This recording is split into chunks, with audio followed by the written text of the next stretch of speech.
Guys, welcome back for another video of HAIKYU Fly High, and today I'm going to do an account showcase because it has been a while since I last updated you guys on the progression of my account. But before that, there's going to be two admin pieces. Number one is that there's a brand new gift code, which is a April HAIKYU gift. Okay, so we can redeem it together, and we're going to get 5 memory ticket. Then the second admin is that the voting phase for my giveaway events this month is ongoing right now. It will close in, I think, 2 or 3 days time. So make sure to cast your vote. Everyone is going to get 3 votes, and you vote simply by getting on my Discord and react with the thumb up emoji for the post that you like the most. And remember, if you actually vote for the right winners in the end, you will be entered for my giveaway event. Okay, so that's going to be the admin piece. Now let's talk about my account right now. So this is my account right now, which I have just over 220k team rating. I can swap around between receive or block specialty, but right now I have my defense set as block. For attack, I will change it up depending on the enemy specialty, just so that I can actually counter them. But for defense, I chose to make it block purely because I feel like it's mainly like rock paper scissors relationship, and quick attack, in my opinion, is the weakest right now because there are not many SP characters which are of quick attack label. So I personally feel like quick attack is the weakest, and therefore in defense, block you is gonna get the most advantage. Okay, so that's kind of the reason here.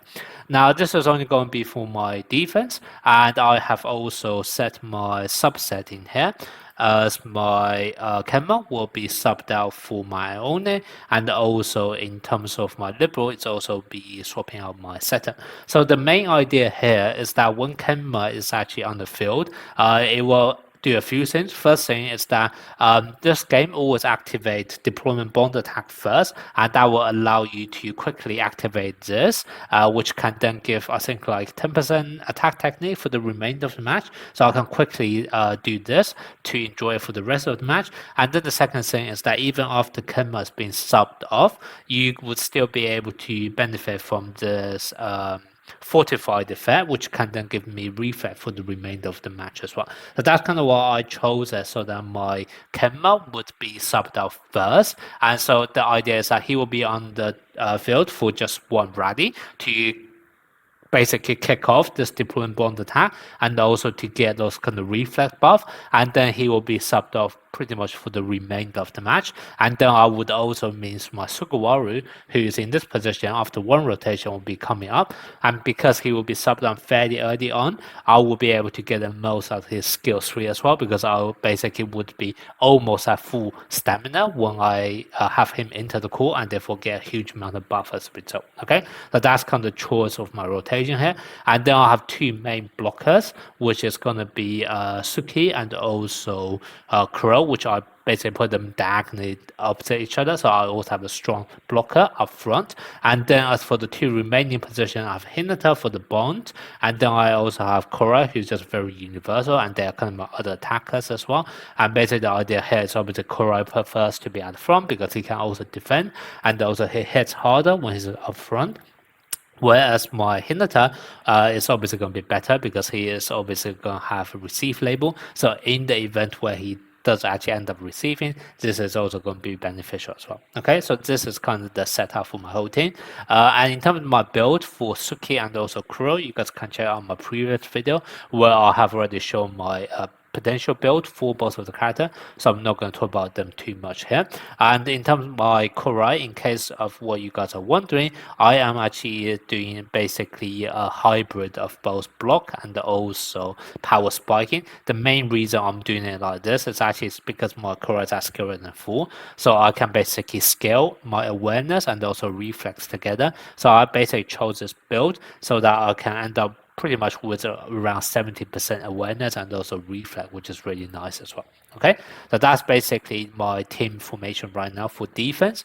Now for attacking, it's going to be very much depending on the enemy specialty, so I can basically counter them.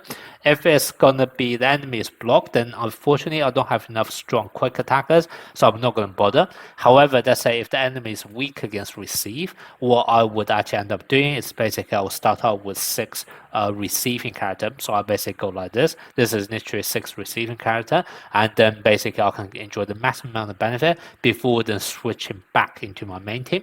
And same thing for block specialty as well. What I'll do is I will start off like this. Basically, I end up with 6 blocker to get the most out of that countering effect, and then afterwards I'll just swap back into my usual team. If the enemy is actually weak against power spike, I don't actually have 6 power spikers, so I can only just about make a power spiking specialty to get counter over there. However, it's only going to be made of 4 power characters, and basically I would do it like this, I believe. So yes, I will do it like this. So I have 4 power characters, and then eventually I will also swap it back. Okay, so that's basically how I play around with all of my team rotations and also speciality in order to attack against the enemy based on their speciality. Okay. Well, one thing I forgot to show you guys, which is my coach. So right now I'm using this Nekma coach mainly because I am using hybrid of both power and quick attacker, so I don't really want to use those two. And then for the block one, right now in PvP, there's a lot of unblockable quick, so I don't feel like this is the best coach for PvP either. So that's kind of why I'm using the Nekma coach.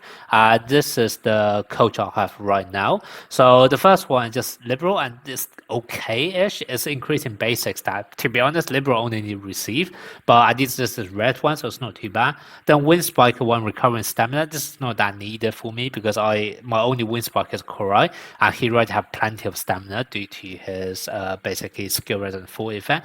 But then the other nice thing is that I do have 2 mid blocker one increasing block and one increasing attack technique, and those are still somewhat useful. So from my point of view, I have at least I kind of have like 3.5 useful stats on this, which is quite nice. So that's kind of why I'm using this one. I also do have 3 other which I level up to level 15, and that's because they all started off very strong. And then the RNG just get me. It's not that good. Like this one, if you take a look, started off with 2 red mid block one, which is absolutely amazing because I actually have 3 mid block on my team, and those are all decent ones as well. This one increasing base SR. This one's for receive, which on first look may not be most compatible with mid blockers. However, considering the fact that I do have Hinata and also SP Crow on my team, this was actually pretty decent. But then I was really happy when I first saw those because there was 2 red one for mid blocker, and then for the remainder one, they were absolutely not useful at all. Like not even relevant. Like I'm not using opposite hitter, and then for setter one, like increasing block and attack, like completely useless.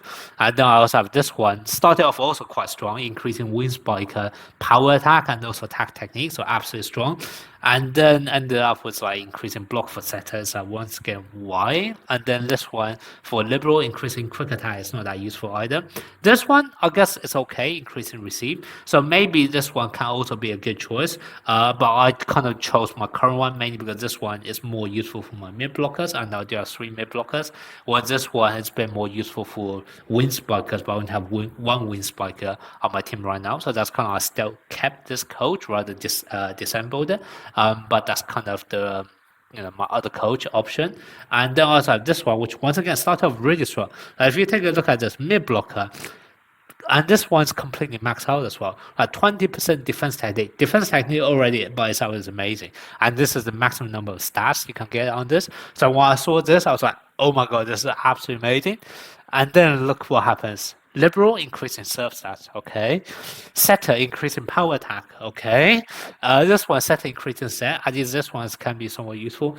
And the opposite hitter increase in set. So this one once again turned into garbage afterwards because even though it started really, really strong, out of the 4 other buff I got, only one was actually relevant.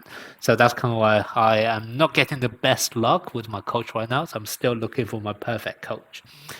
Okay, so that's pretty much a quick update on my account right now. Let me know what you guys think and also how your account are progressing right now.